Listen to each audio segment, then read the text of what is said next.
Thank you, Mr. Speaker. I'd like to update the House on the action that we took on Thursday night against Houthi military targets in Yemen. Since the 19th of November, Iran-backed Houthis have launched over 25 illegal and unacceptable attacks on commercial shipping in the Red Sea. And on the 9th of January, they mounted a direct attack against British and American warships. They fired on our ships and our sailors. It was the biggest attack on the Royal Navy for decades. And so we acted. We did so in self-defense, consistent with the UN Charter, and to uphold freedom of navigation, as Britain has always done. Alongside the United States, with support from Australia, Bahrain, Canada, and the Netherlands, we ordered the RAF to strike 2 Houthi military facilities in Yemen. I want to be clear that these were limited strikes. They were carefully targeted at launch sites for drones and ballistic missiles to degrade the Houthis' capacity to make further attacks on international shipping. I can tell the House today that our initial assessment is that all 13 planned targets were destroyed. At the drone and cruise missile base in Barney, 9 buildings were successfully hit. A further 3 buildings were hit at Abs airfield, along with a cruise missile launcher caught in the open. We have seen no evidence thus far of civilian casualties, which we took great care to avoid. I know the whole House will join me in paying tribute to the incredible bravery and professionalism of all our servicemen and women.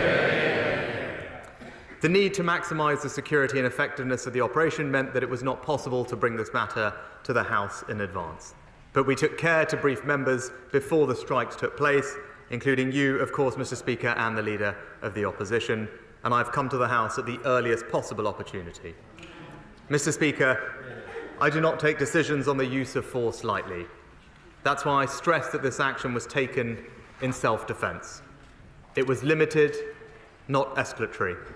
It was a necessary and proportionate response to a direct threat to UK vessels and therefore to the UK itself. And Mr. Speaker, let me be absolutely clear why the Royal Navy is in the Red Sea. They are there as part of Operation Prosperity Guardian, protecting freedom of navigation as a fundamental tenet of international law. The Houthis' attack on international shipping have put innocent lives at risk. They have held 1 crew hostage for almost 2 months, and they are causing growing economic disruption. Global commerce cannot operate under such conditions. Containers and tankers are having to take a 5,000-mile detour around the Cape of Good Hope. That pushes up prices and imperils the passage of goods, foods and medicines that the British people and others rely on. We have attempted to resolve this through diplomacy.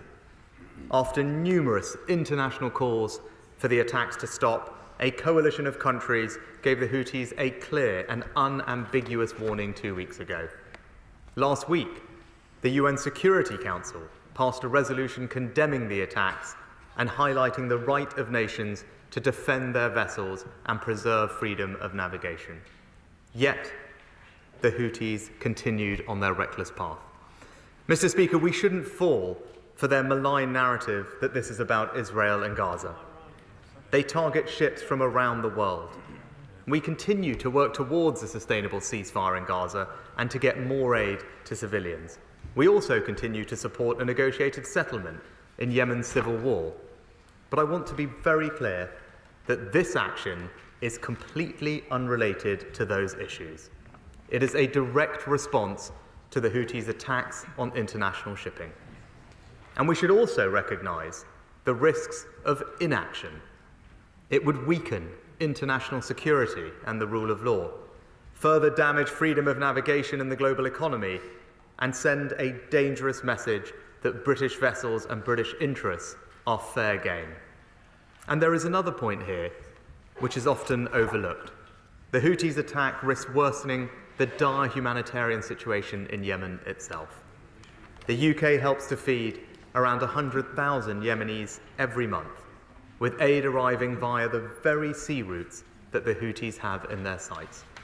So, Mr. Speaker, the threats to shipping must cease. Illegally detained vessels and crews must be released, and we remain prepared to back our words with actions. But, Mr. Speaker, dealing with this threat does not detract from our other international commitments. Rather, it strengthens our determination to uphold fundamental UN principles. If our adversaries think that they can distract us from helping Ukraine by threatening international security elsewhere, they could not be more wrong. On Friday, I travelled to Kyiv to meet President Zelensky and address the Ukrainian Parliament. I took a message from this House to the Rada that we will stand with Ukraine today, tomorrow, and for as long as it takes. If Putin wins in Ukraine, he won't stop there, and other malign actors will be emboldened. That's why Ukraine's security is our security. That's why the UK will stay the course. And it's why I'm confident that our partners share our resolve. And so far from our resolve faltering, our military support to Ukraine will increase this year. We will provide the single biggest package of defence aid to Ukraine since the war began, worth £2.5 billion. This will include more air defence equipment, more anti-tank weapons, more long-range missiles, thousands more rounds of ammunition and artillery shells, training for thousands more Ukrainian servicemen and women, and the single largest package of advanced drones given to Ukraine by any nation. All of this is on top of what we have already provided to support Ukraine. In total, since the war began, the United Kingdom will have provided almost £12 billion of aid to Ukraine. We were the first to train Ukrainian troops, first in Europe to provide lethal weapons, first to commit main battle tanks, first to provide long-range missiles, and now we are the first to keep the promise made at the last year's NATO summit, alongside 30 other countries, to provide new bilateral security commitments. Mr. Speaker, Ukraine's rightful place is in NATO, and NATO will be stronger with Ukraine in it. But these commitments will help bridge the gap until that day comes. Under the new agreement that we signed with President Zelensky, we are building Ukraine's military capabilities, and if Russia ever invades Ukraine again, we will provide swift and sustained assistance, including modern equipment across land, air and sea. Together with our allies, the UK will be there from the first moment until the last. For all of this, Mr. Speaker, I bring a message of thanks from President Zelensky to the British people. And today I hope that this House will join me in sending a message back to the Ukrainian people that we stand together as one in support of these firm commitments. Yeah. We are building a new partnership with Ukraine, designed to last 100 years or more. Yes, it's about defence and security, but it's also about trade, investment, culture, and more. And there could be no more powerful sign of our unique bond than Ukraine's decision to adopt English as the language of business and diplomacy. And so through the British Council, we're going to fund English language training for the Ukrainian people. Yeah. So, Mr. Speaker, in dangerous times, we are investing in defence, hardening our critical infrastructure, building our alliances, and we are resolute in our principles. International security, the rule of law, and freedom to determine your own future. An attack on those principles is an attack on everything that we believe in and on which our lives and livelihoods depend. As the home of parliamentary democracy and a leader in collective security, it is our responsibility to defend those principles and to defend our people. That is who we are. That is what Britain does and will always do. And I commend this statement to the House. We now come to the Leader of the Opposition, Keir Starmer. Thank you, Mr. Speaker, and can I thank the Prime Minister for the secure briefing last week and for advance copy of his statement. Mr. Speaker, let me reiterate that Labour backs this targeted action to reinforce maritime security in the Red Sea. We strongly condemn the Houthi attacks that are targeting commercial ships of all nationalities, putting civilians and military personnel in serious danger, including British forces. The Houthi attacks are unacceptable, illegal, and, if left unaddressed, could lead to a devastating rise in the cost of essential food in some of the poorest countries. And, Mr. Speaker, the international community clearly stands against the Houthi attacks. Alongside the UK and the US, 4 other countries were involved in non-operational support. Over a dozen nations are part of the Maritime Protection Force in the Red Sea, and many others support the recent UN Security Council resolution, which condemns the Houthi attacks in the strongest possible terms. The UK strikes were limited, targeted, and did everything possible to protect civilian lives. That is a proportionate response. Mr. Speaker, military action must, of course, always be underpinned by a clear strategy, and it's the role of this House to ask the right questions. So I ask the Prime Minister, what confidence does he have that his stated objectives have been met? What process will he follow in the face of continued Houthi attacks? What efforts are underway to maintain the support of the international community? And can he confirm that he stands by the Parliamentary Convention that, where possible, military interventions by the UK government, particularly if they're part of a sustained campaign, should be brought before this House? Scrutiny is not the enemy of strategy. Because while we back the action taken last week, these strikes still do bring risk. We must avoid escalation across the Middle East. So can the Prime Minister also tell us how the UK will work with international partners so that our rightful actions are not used as an excuse by those who seek to expand violence throughout the wider region, or indeed reanimate the conflict in Yemen itself? Nonetheless, Mr. Speaker, our armed forces across the region are showing the highest professionalism and bravery, both in defending commercial shipping and this targeted action. We thank them, we are proud of them. They continue to show that Britain is a force for good. As does, Mr. Speaker, the UK's unwavering unity in support of Ukraine and against Russian aggression. On these benches, we have backed all military support. So again, we back the Prime Minister's announcement of £2.5 billion for Ukraine next year. And we strongly support the agreement on security cooperation. This will give Ukraine vital confidence to plan for the year ahead. I hope it becomes a template for other allies to follow, and that Ukraine, in time, will become a full member of NATO. Because, Mr. Speaker, to those listening in Kyiv, Moscow, or elsewhere in the world, let me be clear. Whoever is in government in Britain, the UK will stand with Ukraine for as long as it takes. Returning to the Middle East, it is now over 100 days since the brutal events of October the 7th. Israel's right to self-defence is fundamental, as is its duty to comply with international law. And the longer this conflict in Gaza rages, the more the risk of escalation throughout the entire region. On the Israel-Lebanon border, we must urge constraint. We must make it crystal clear to all parties that the UK does not support this conflict extending further in Lebanon. While within Israel and Palestine, in the West Bank, settler violence must stop immediately.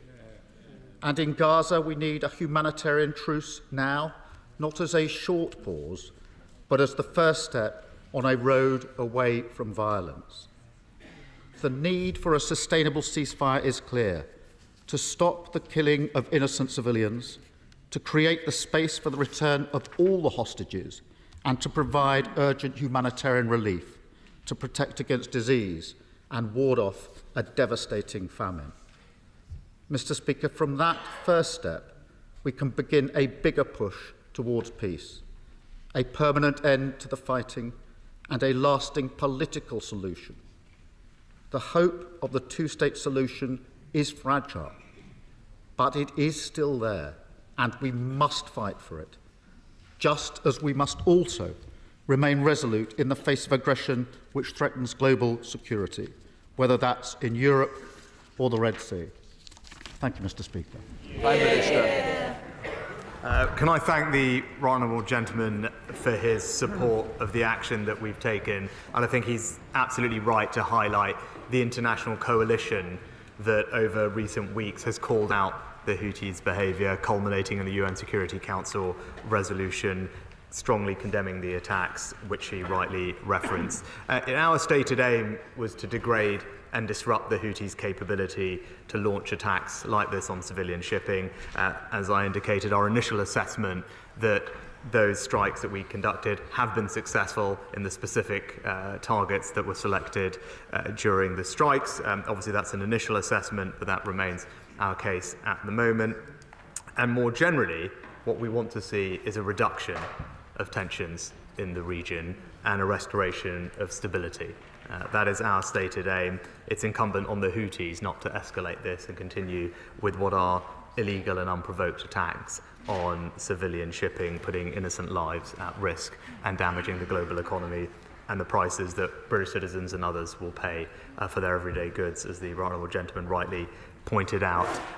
I can assure him that it was necessary to strike at speed, as he acknowledged, to protect the security of these operations. That is in accordance with the Convention, and I remain committed to that Convention and would always look to follow appropriate processes and procedures and also act in line with precedent, where he will know there have been strikes in 2015 and 18 where a similar process as to this was followed.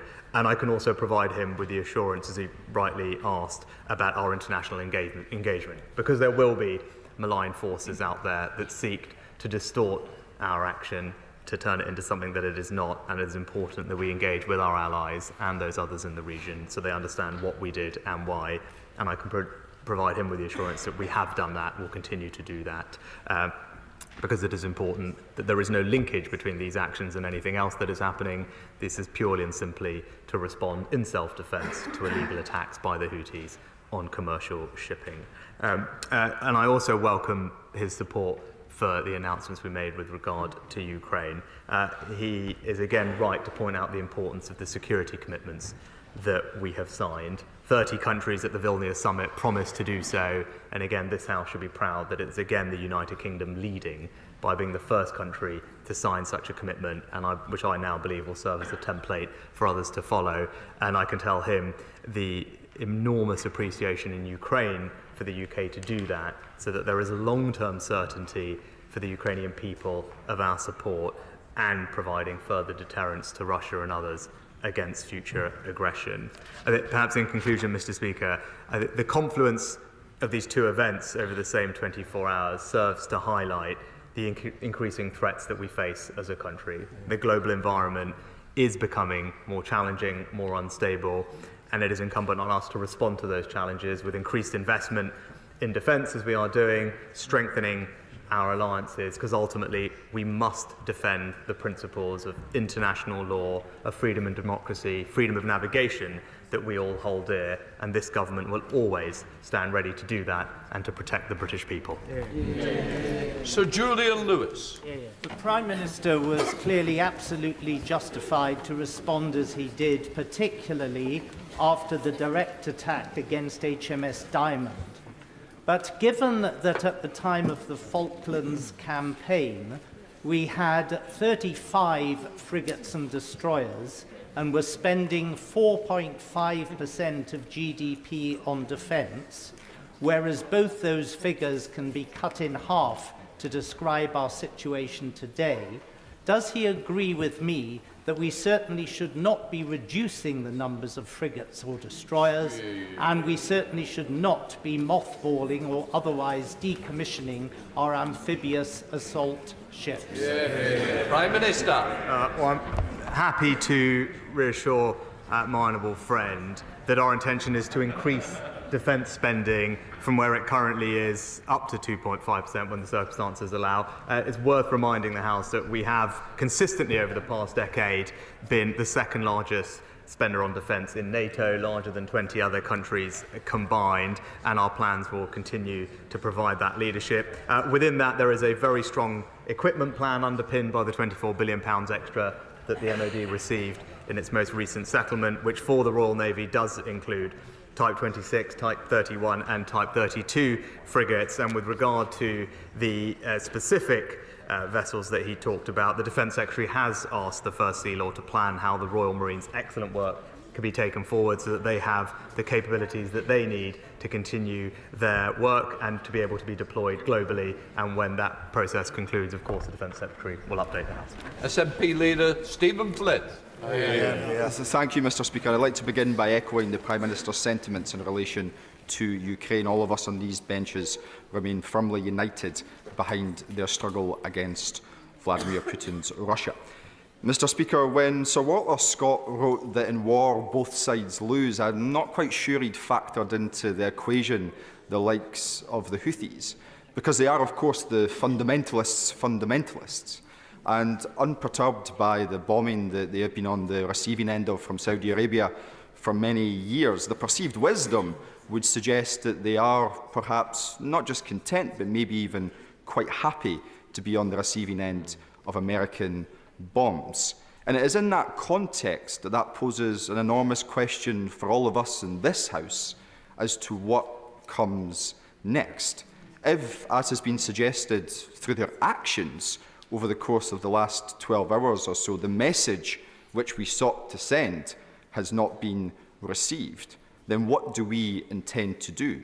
What is the plan? What is the Prime Minister's strategy? Will he come to the dispatch box and, unlike his predecessors in relation to Middle East conflicts in Iraq and Afghanistan and Syria, lay out when and how far he is willing to go in relation to military action?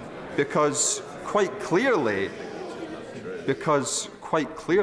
we need to understand his government's strategy in this conflict, because we cannot have an escalation which leads to further regional instability. And of course, whilst we would all agree, quite rightly, that we should not fall for the Houthis' narratives that this is directly related to the conflict in Israel and Gaza, we cannot escape from the fact that a ceasefire in Gaza is essential for that wider regional stability.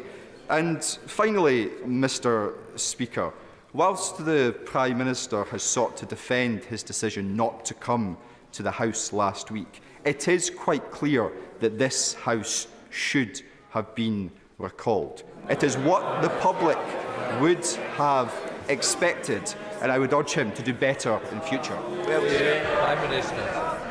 Well, Mr. Speaker, can I thank the honourable gentleman for his comments about Ukraine and support for our approach. With regard to the future, I obviously won't speculate on future action. What we conducted was intended as a single limited action, and of course we hope that the Houthis will now step back and end their reckless and destabilising attacks. But of course, Mr. Speaker, we will not hesitate to protect our security and our interests where required, and we would of course follow the correct procedures, as I believe we did so in this case. And although the honourable gentleman is right to ask questions, but we should also recognise the risks of inaction. Because doing nothing would absolutely weaken international security and the rule of law. It would further damage the freedom of navigation and the global economy. And perhaps most importantly, it would send a very dangerous message that British vessels and British interests are fair game, and that is simply unacceptable, Mr. Speaker. And lastly, if I might say, and of course I'm happy to answer questions about the situation in Israel and Gaza, but this House should be very clear in making it clear to the outside world that there is no linkage between what we have done last week and the situation in Israel-Gaza. This was a specific action in self-defense against the Houthis, who are conducting illegal strikes against innocent civilian shipping, and that has nothing to do with what is going on in Israel-Gaza, and we must never let anyone think that this House believes that there is. Richard Drax. Thank you very much, Mr. Speaker. Can I commend my right honourable friend, the Defence Secretary, for his excellent and wide-ranging speech this morning. He rightly pointed out that we face dangerous times. And can I ask my right honourable friend, the Prime Minister, that while it's important how we spend defence money, it is vital and without doubt that defence needs a lot more money more than 2.5% on these arbitrary targets if our brave men and women are going to fight a sustained conflict in the years ahead? Prime Minister. Well, Mr. Speaker, I agree that the Defence Secretary did make an excellent speech earlier, and in that speech he highlighted, as I did, that defence spending has consistently met our NATO obligation. We've been the second largest defence spender in NATO, and in the last settlement, defence received the largest increase of £24 billion since the end of the Cold War, because my friend is right, the threats that we face are increasing. It's right that we invest to protect the British people against those threats, and that is exactly what this government is doing and will continue to do. Ed Davey. Thank you, Mr. Speaker. While not having a vote in this House is regrettable, Liberal Democrats support limited strikes against the Houthis to open international shipping lanes. But we cannot lose sight, Mr. Speaker, of the fact this region is a tinderbox. Attacks on US soldiers in Syria and Iraq, the terrorism of Islamic State in Iran, the rockets of Hezbollah, the Israeli drone strikes in Beirut, all stemming from the horrifying conflict in Israel and Gaza. So can the Prime Minister set out what conversations he has had with our NATO and European allies, but also leaders of Gulf countries, to ensure that these limited strikes remain limited? Prime Minister. Mr. Speaker, of course, as I said, we are extensively engaging with our international partners, including our Gulf allies. I recently spoke to the President of Egypt just last week and will continue to do so. But again, I say this, it's important that no one takes away that this House believes on any side that there is a linkage between direct action in self-defence against the Houthis and the situation in Israel-Gaza. They are entirely distinct. We will do everything we can to bring more aid into Gaza, to make sure that we work hard for a sustainable ceasefire, and that is separate to our ability and necessary duty to defend our interests and our people. Sir Liam Fox. Thank you, Mr. Speaker. Can I commend the Prime Minister for his firm and principled response to events in the Red Sea? But with their support for Hamas, Hezbollah and the Houthis, is it not clear that Iran will do anything to stop lasting peace between Arab states and Israel, because the Iranian regime believes that Israel should not exist at all? That's right. Is not a real defeat for Iran to see them isolated by meaningful resolution of the Palestinian issue, the supercharging of the Abraham Accords process to bring peace and stability to the region, all underpinned by international resolve to confront Iran's proxies wherever they threaten our interests and our values? Well, can I thank my honourable friend for his excellent remarks, but also for the work that he does on the Abraham Accords, which has done much to bring more peace and stability to the region. And he's right that the behaviour of the Iranian regime poses a significant threat to the safety and security of the UK and our allies, and ensures regional instability where we want to see more peace and stability. I can assure him that we are keeping abreast of all the risks in the area, and that's why the Royal Navy last year and the year before continues, for example, to interdict illegal arms smuggling by the Iranians to the Houthis, and we will continue to keep in close contact with our allies to take all measures that we can to protect our people and ensure that the Iranians' destabilising influence in the region is reduced to the best extent possible. Dame Priti Patel. Thank you, Mr. Speaker. I thank the Prime Minister for his statement, and he's been absolutely crystal clear in the need to degrade the capabilities of this terrorist organisation, the Houthis, that are causing havoc in the Red Sea. He will also know that Yemen is one of the poorest countries in the world, suffering a mass humanitarian crisis with over 21 million people in need of humanitarian need and support. Can I ask the Prime Minister, what will he do to ensure that they are not engulfed all over again, particularly the civilians of Yemen, in a mass humanitarian catastrophe? Prime Minister. Can I thank my honourable friend for raising an incredibly important point and reassure her in the House that, and she will know this from her own experience, that we are steadfast in our support to the Yemeni people as one of the largest donors of life-saving aid to the UN appeal. We've also committing, I believe, £88 million in this forthcoming year. Over the last several years, we've committed £1 billion, and that will help to providing food for at least 100,000 people every month and deliver life-saving healthcare through 400 facilities. The Yemeni people are suffering, and we are doing everything we can to alleviate that suffering. John Speller.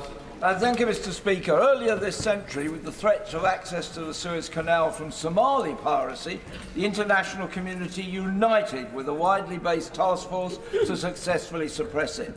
Now the Houthis are threatening the lives of seafarers and international navigation, trade and the jobs that depend on it. Will he also seek to work to get the widest possible international task force to deal with this? And will he also support the people of South Yemen who want nothing to do with these terrorists? Minister.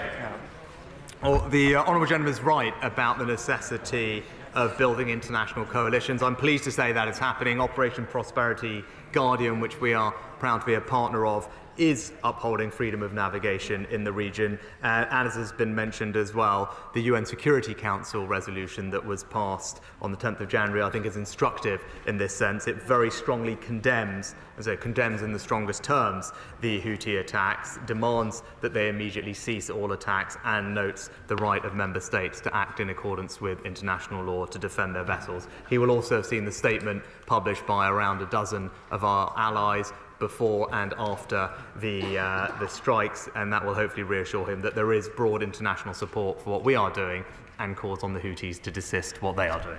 Liz Saville-Roberts. I represent a constituency with a proud maritime tradition, and families are anxious for commercial shipping staff whose jobs take them through the Red Sea. A scramble towards military action is endangering UK seafarers in the Red Sea.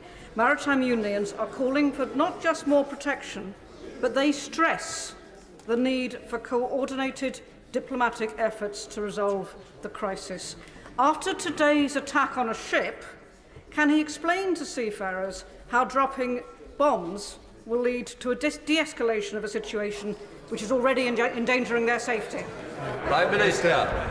Mr. Speaker, it's quite extraordinary. It is Houthi rockets that are endangering the lives of British seafarers in the region. And actually, what we have seen, as you've seen from shipping companies who have welcomed the action that we have taken, because they are keen to see security and stability restored to the region, and that is what we are aiming to do, to disrupt and destabilise the Houthis' ability and degrade their ability to carry out these attacks, restore stability to the region. That is very much the focus of our attention. We're acting in self-defence to protect the lives of seafarers, not endanger them, and she would do well to call out the Houthis to stop what they're doing. Sir Jeremy Wright. Thank you very much, Mr. Speaker. Would my right honourable friend agree that the international law case for the action his government has taken in the Red Sea was, unusually in my experience, relatively straightforward?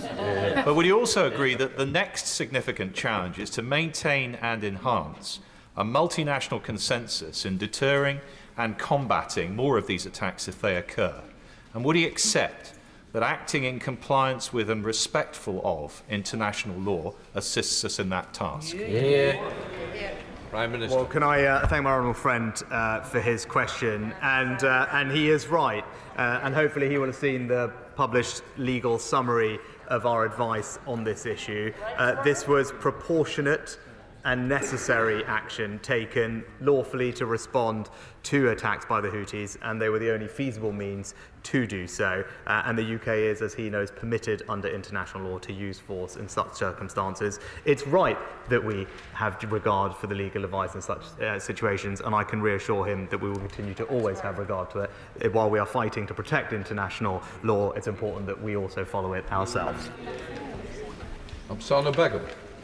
Thank you, Mr. Speaker. 71% of the British public want a ceasefire in Israel-Gaza. That's according to a latest YouGov poll taken just last month. Yet last week, the government launched airstrikes in the Red Sea, an escalation of the situation in the Middle East. I understand that the government may not have been under any constitutional obligation to take a parliamentary vote, on this particular military action, or indeed abide by a result of that vote, should it have even decided to take one. But does the Prime Minister believe it has any duty towards, the government has any duty towards the British public when making such decisions, and to the parliamentary community who represent the British people in building any political support for this military action?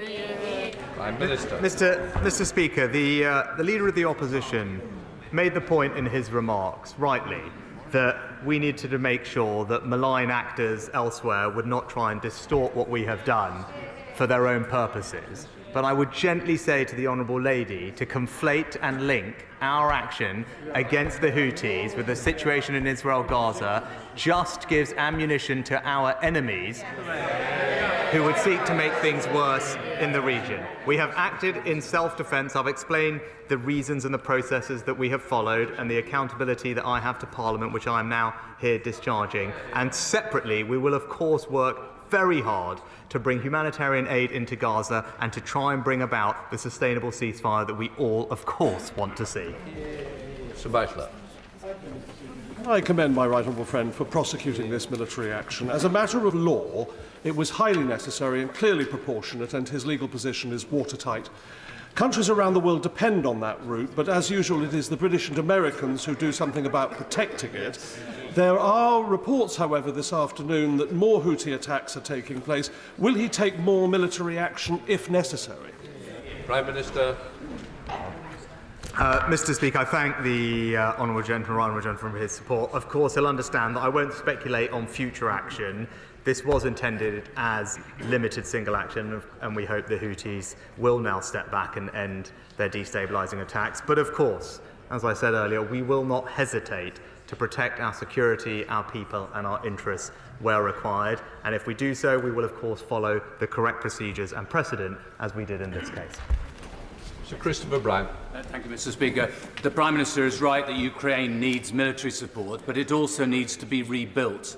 Last year, the government, the British government that is, opposed proposals that we should seize Russian state assets, $300 billion worth, sitting in banks around the world, including in the UK, and use them to rebuild Ukraine. The Foreign Secretary, however, I note in December in the United States of America said that he was now arguing that we should be able to seize those assets.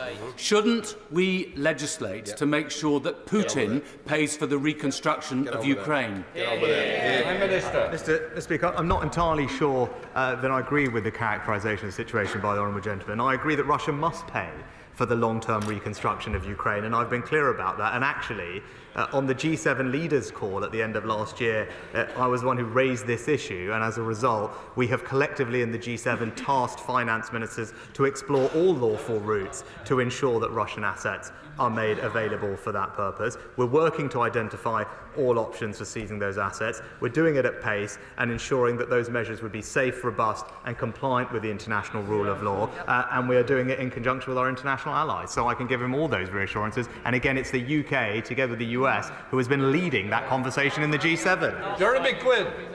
Houthi attacks on shipping are a global problem, and it's right that we acted alongside our partners. Where close allies did not participate in those airstrikes, we still need them to act and act alongside us. Can we encourage them to redouble their efforts to interdict arms smuggling from Iran into Yemen, and therefore help to degrade further the military capacity of the Houthis? Prime Minister. My honourable friend makes an excellent point, and we will continue to work with our allies, and hopefully he will have seen the statement that was put out by around a dozen of our allies after the strikes, reiterating their support for what we have done, and he'll know that there was non-operational support from a handful of other countries, together with the much larger coalition of nations that are involved in different ways in Operation Prosperity Guardian, where other countries can play a part in interdicting Iranian shipments and bringing stability to the region and protecting international shipping. We, of course, want to work with them, and the Defence Secretary and the Foreign Secretary are having those conversations as we speak. Ian Blackford. Thank you, Mr. Speaker. We live in most challenging times with instability in the Middle East, in Europe and indeed in Africa, and it's important that we have the right kind of leadership and response. We must make sure that our international shipping routes remain open. Can I ask the Prime Minister of his assessment of the degradation of the Houthis' capabilities after the action last week.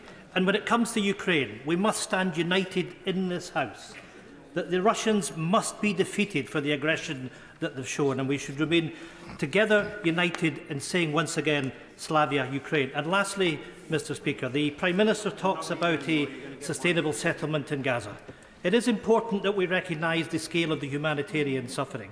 So can I ask the Prime Minister for an update of what we're doing to make sure that in Gaza that we deliver peace and security, and we have the hope of a better world as we come through 2024? Prime Minister. Can I thank my honourable gentleman for his support of the action in Ukraine? And maybe I'll just touch on his last point, in fact, because I agree with him. We're of course concerned about the devastating impact of the conflict in Gaza on the civilian population. Too many people have lost their lives already, and there is a desperate need for increased humanitarian support into Gaza. I'm pleased that the UK is playing a leading role. We've tripled our aid.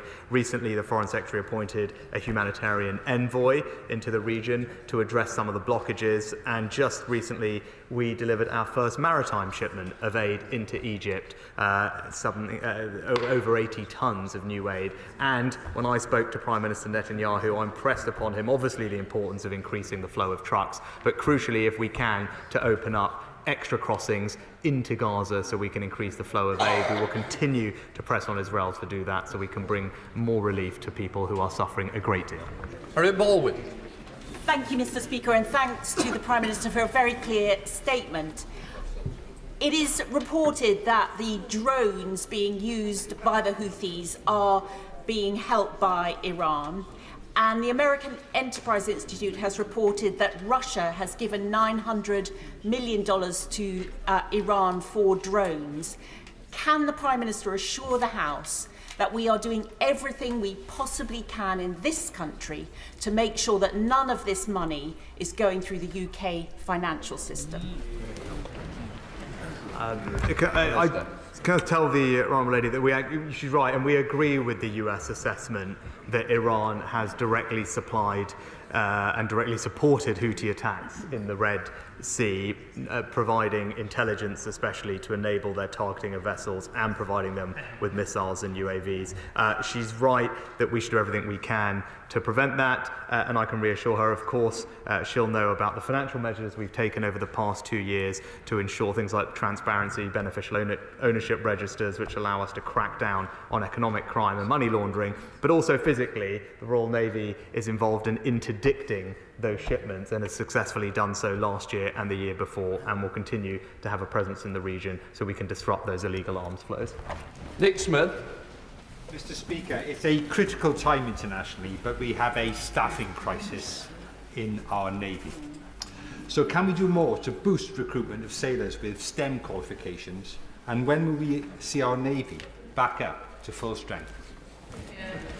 Prime Minister. Mr. Speaker, I would say our Royal Navy is one of the top 5 in the world. It's capable of operating in all of the world's oceans simultaneously, and is one of only 2 countries to provide, or that has been proven to operate 5th-generation jets from the sea. So no, I think we should be confident and proud of our Royal Navy. As I've talked about, we're investing in more equipment and capability going into the future. He's right to highlight some of the recruitment challenges, and the Defence Secretary highlighted these the other week, but we are doubling down on all the initiatives we had to make sure that all our armed forces have the staff that they need and the personnel they need for the future, but also that those personnel have the equipment and supplies they need in order to do their job effectively. Ian Duncan, Sir Ian Duncan Smith. Mr. Speaker, I fully support my right honourable friend, welcome his statement about the action he took on the Houthi, and the other statement, part of the statement about Ukraine. We must support Ukraine in their future. But can I just bring back to the reality about the Houthi? Iran, we know, has supported, supplied, and continues to direct the Houthi in their attacks. We know that Iran has supported and directed Hamas in their brutal attacks in October. We know that Iran has armed and directs Hezbollah on a regular basis and tells them what to do through the IRGC. And all of that we understand. But can I ask my right honourable friend why it is we still are reluctant to prescribe the IRGC, who are responsible for so much of the coordination of this work, and we still sit with 2 Iranian banks in the City of London feeding their money across to these terrible organisations. Prime Minister. Mr. Speaker, can I thank my honourable friend particularly for the work he personally does in supporting Ukraine, and I agree with him about the risk that Iran poses to both UK but also regional stability. We have sanctioned more than 400 Iranian individuals and entities, including the IRGC in its entirety. I'd also say that the National Security Act of last year implements new measures to protect the British public. It's been described by intelligence chiefs as game-changing, particularly tackling espionage and foreign interference with tougher powers to arrest and detain people suspected of involvement in state threats. And he will know we don't routinely comment on prescription, but he will have, I hope, seen the statement today about our prescription of Hizb ut-Tahrir, which is something that I know he and other colleagues have been focused on rightly in the previous years. Jeremy Corbyn. Thank you, Mr. Speaker. Can I ask the Prime Minister this? In that region, there are 17 million people living in hunger and food shortage. We've had years of bombardment of the people of Yemen by weapons supplied by Britain from Saudi Arabia. And we have this dreadful conflict going on in Gaza where there are 30,000 people dead or missing.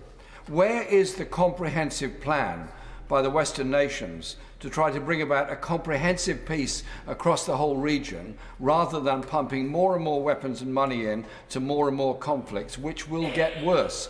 Does he have any hope for the future that there will be a lessening of conflict rather than the present very rapid increase in it? Well, Mr. Speaker, I do have hope, and that's because as we and others take action to degrade and disrupt the capability of those who are malign actors in the region, that will actually give the space for positive voices to build the peace that all of us want to see and to allow everyone to live side by side with dignity and security and opportunity. The original pointed out some of the humanitarian strife that people are suffering. As I pointed out, we should be proud in this House of our record. We have committed over £1 billion of aid in Yemen since the conflict began in 2014. As I said, we are currently providing food to at least 100,000 people every month, life-saving healthcare to 400 facilities. And it's worth pointing out that Yemen is entirely reliant for food on imports largely by sea.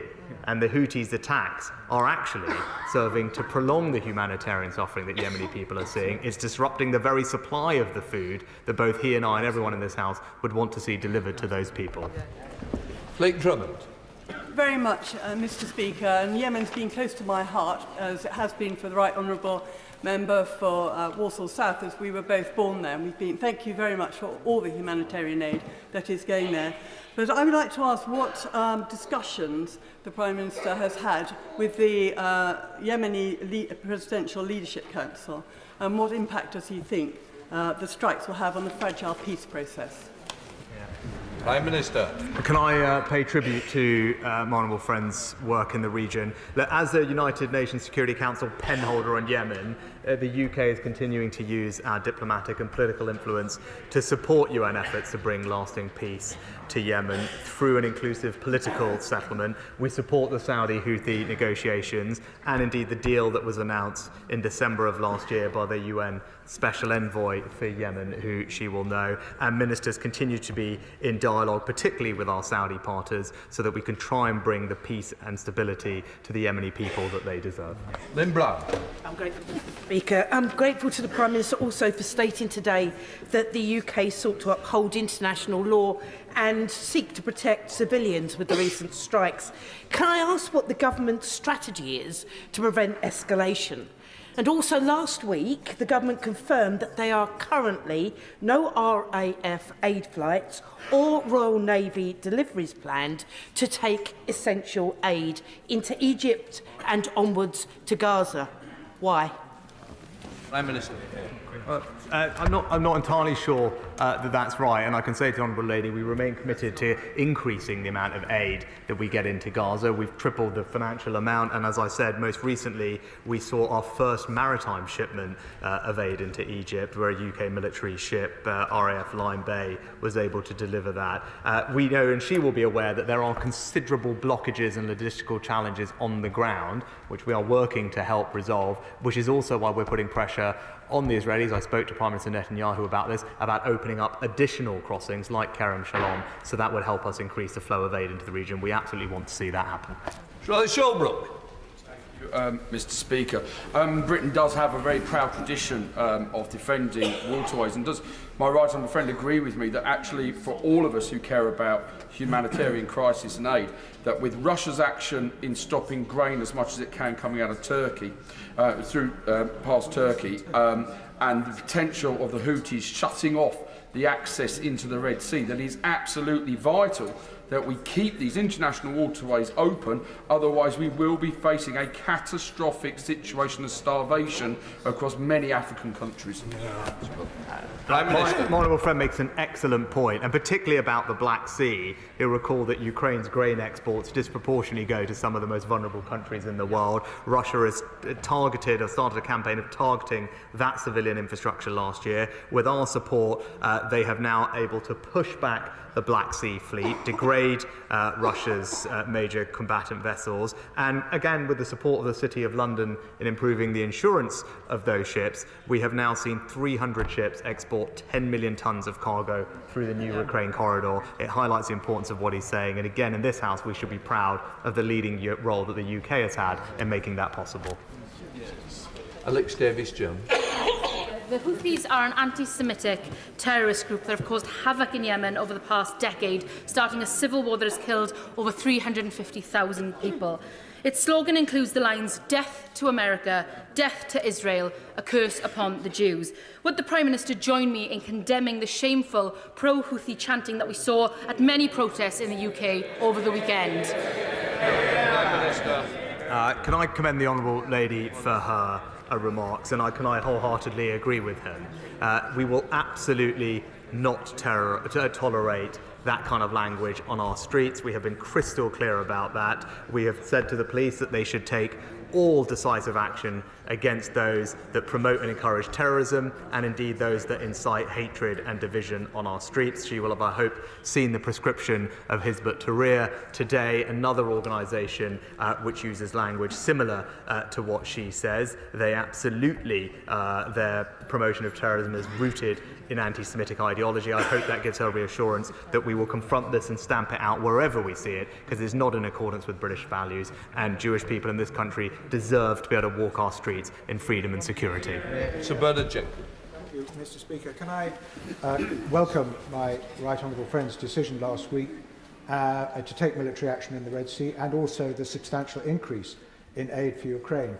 But could he just take this opportunity to reiterate and make it absolutely clear it would be utterly against the national interest and indeed the security interests of the world for the British Prime Minister to be hobbled in the decisions he makes about taking military action by the need to consult in advance? Does he not agree that that responsibility that he bears is intrinsic to his seals of office and it should not be given up? Minister.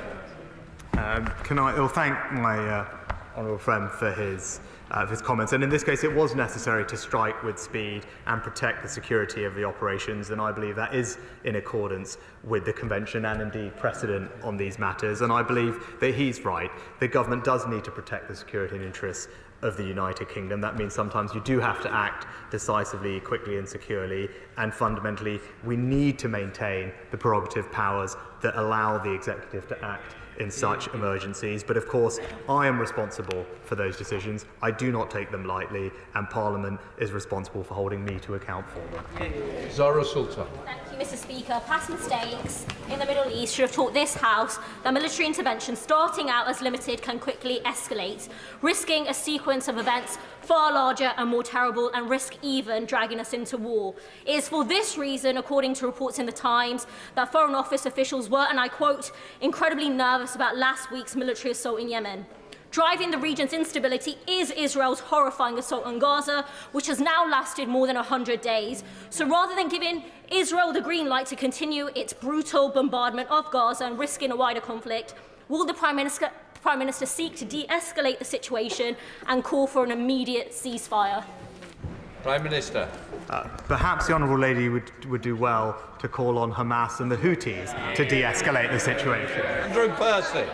Thank you, Mr. Speaker. Too many people give a free pass to the terrorists who perpetrated the worst murder of Jews, and we've just seen an example of that, just as we saw examples of that on our streets this weekend, where people screamed, "Yemen, Yemen, turn another ship around." Completely unacceptable. One thing that links the Houthis, Hezbollah and Hamas is their genocidal intent toward Jews and their hatred of everything we stand for in the Western democracies, which is why it is incumbent upon us to defend those values. So can I agree with everything the Prime Minister has said, and can I urge him once more to make sure our police are taking action against those who on our street openly support terrorism?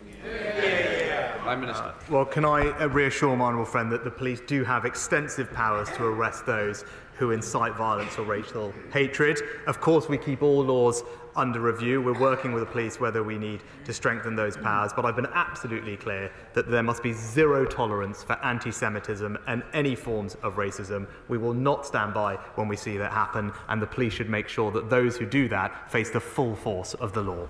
Caroline Lucas. Thank you very much, Mr. Speaker. The Foreign Secretary said yesterday that the purpose of the airstrikes in Yemen was to send a message. But the message that we intend to send isn't necessarily the message that gets received. And the message seems to have been sent to many in the region that the UK is intervening in the war very clearly on the side of Israel. So what plans does the government have to manage and contain the escalation that is likely to ensue? Because simply proclaiming that this activity was intended to be limited, not escalatory, does not make it so. And that's why we took this action as a last resort after extensive attempts at diplomacy, including a UN Security Council resolution. And again, the Honourable Lady could help, because this Parliament can speak with one voice that the outside world and our allies in the region know that this does have nothing to do with Israel and Gaza and has everything to do with our self-defence. Sarah Atherton. Speaker, diverting shipping via the Cape is a financial burden for us all, no more so than the Egyptians due to reduced traffic.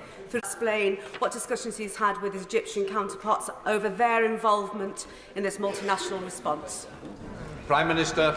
Well, I spoke to President Sisi just last week. She's right to highlight the economic impact on people around the world. 15% of global trade passes through this corridor, and we are already starting to see the impact of rerouting on the prices of shipping and ultimately on the prices that British people will pay for their goods. My primary conversation with the President at the moment, though, is about increasing the flow of aid into Gaza, where Egypt is doing an extraordinary amount, and we will continue to give them every support that they need. Stella Creasy. Thank you, Mr. Speaker. The Prime Minister said that the stated aims of this action was to degrade the capacity to strike. We have had confirmation that today another cargo ship, a US cargo ship, has been struck by a ballistic missile. There have been explosions at the Yemeni port of Hodeidah. The Defence Secretary told the media this morning that this government was prepared to take the decisions that need to be taken if the attacks continue. Given this news that the attacks have continued, can the Prime Minister set out for us what those decisions are and how he intends to involve Parliament in that process?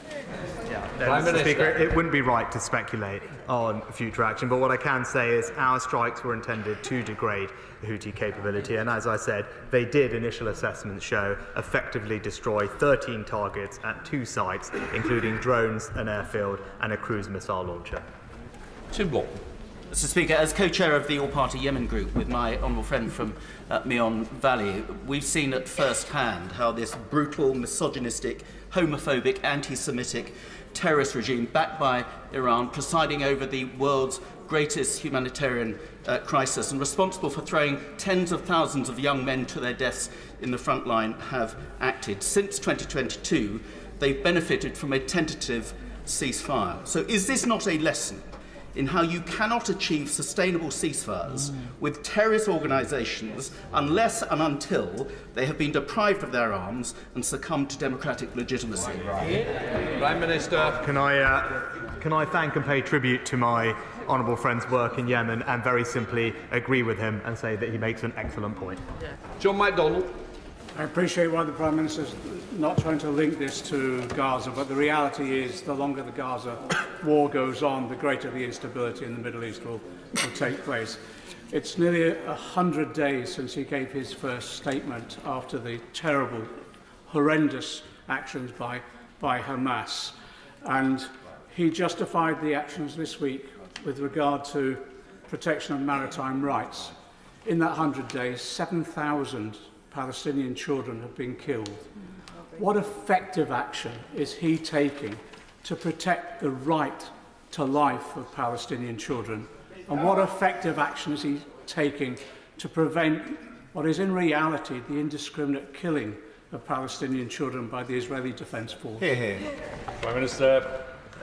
Mr Deputy Speaker, as I said, we are deeply concerned about the devastating impact of the fighting in Gaza on the civilian population. Too many people have lost their lives already, and that is why we continue to call for international humanitarian law to be respected and for civilians to be protected. It's something that I continually raise with Prime Minister Netanyahu when I speak to him, and it is why we're doing absolutely everything we can to get more aid into Gaza to help those children and everyone else affected by what is happening. Tobias Elwood. Thank you, Mr Deputy Speaker. Could I very much welcome this robust statement, but also agree with proscribing the IRGC. Operationally, given the continued threat to international shipping and by extension to our own economy, will he consider tasking the carrier group, which is ready to deploy from Portsmouth to the Gulf? And more strategically, does he agree that interruption to our global supply chains underlines the symbiotic relationship between our security and the UK economy? If we are rightly to seek to play a greater role in upholding international law as our world becomes ever more contested, we do need to expedite upgrading our defence posture, not least in the maritime space. Well, Mr Speaker, my honourable friend makes a very good point about the interconnectedness of the world, the instability that we see, whether it's in the Red Sea or indeed the illegal war conducted in Ukraine by Russia, have had a direct impact on the economic security of British people here at home. That's why it's right that we invest in defence, protect people, and that's why I know he will continue to engage in dialogue with the Defence Secretary at how best to deploy that extra defence investment to make sure that we have the capabilities that we need. Order. If everybody could resume their seats. We've already done an hour, and it looks to me as if there's still a considerable number of people who want to get in. So please can I ask you to focus on shorter questions in order that I can help you to get in. Thank you very much. Brendan O'Hara. Deputy Speaker, the right of innocent passage is a fundamental principle of international law, and it cannot be interrupted by non-state actors. And although he may wish it wasn't the case, international law isn't a menu. It comes as a package, and we cannot pick and choose what bits we want to uphold and what bits we want to ignore. So the Prime Minister unable to see how ignoring Israel's egregious breaches in Gaza, while purporting to act in defence of it in Yemen, actually undermines international law and the rules-based order. No, Mr Speaker. Israel has the right to act in self-defence against Hamas, which conducted a terrorist attack on them, and we continue to call for international humanitarian law to be respected and for civilians to be protected in that conflict. Sir Robert Buckland. Thank you, Mr Speaker. I think this House should be in no doubt that conflating issues relating to Israel and Hamas is not a mature way to look at the problem that the Prime Minister had to look at last week. He's made the right decision on the evidence in accordance with law. The question would have been, had he failed to take that action, then he would be, I think, exposed to justifiable criticism in this House. In light of that approach that he's taking, with regard to Ukraine, and the work that we are doing to work with the Ukrainian government, will more be done to make sure that we can help our friends in Ukraine develop further their justice processes which I think will, in the long term, improve the good governance of that independent country. Prime Minister. Can I thank my honourable friend? He makes an excellent point, and I'm pleased to tell him that the Attorney General is deeply involved in the work that he suggests, and we're particularly supporting the work of the Office of the Prosecutor General in Ukraine, but more generally the agreement that I just signed with President Zelensky ensures our mutual commitment to help him reform the administration and public administration in Ukraine, something that he's passionate and keen to do, and he will have our support in doing so. Stephen Doty. Thank you, Mr. Speaker. The Prime Minister has heard the support for limited targeted action against the Houthis. And I know when I listened carefully to what he said about the efforts to prevent civilian casualties, which was unfortunately an issue I had to raise many times in relation to the previous conflict in Yemen. But can he say, therefore, a bit more about what we are practically doing to ensure they are tightly targeted against Houthi military capabilities? And of course, he rightly made the point about that those are being done to protect civilian shipping. But could he say a little bit more what we're doing to prevent civilian casualties? Minister.